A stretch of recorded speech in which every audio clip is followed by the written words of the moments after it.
नशा में डर है, नशा जहर है, जीत जी मर जाना, होगी बड़ी खराबी, होगी बड़ी खराबी। दिन प दिन बिगड़ल जाता, रूपवा के दासा, नासा छोड़ब की ना।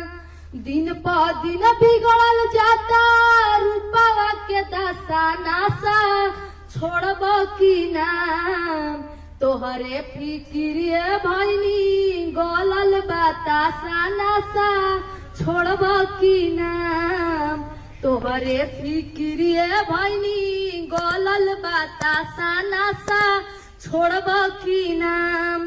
दारू न पीना भैया, पागल फिरोगे तुम बाजार में। रोते रहेंगे बच्चे, पत्नी रहेंगी इंतजार में।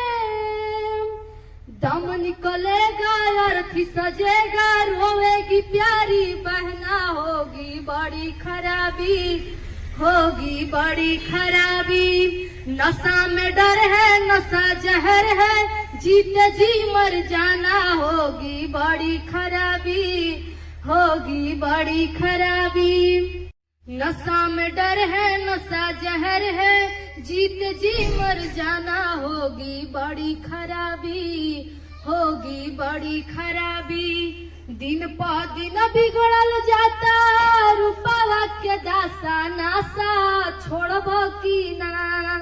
दिन प दिन बिगड़ल जाता, रूपवा के दासा, नासा छोड़ब की ना।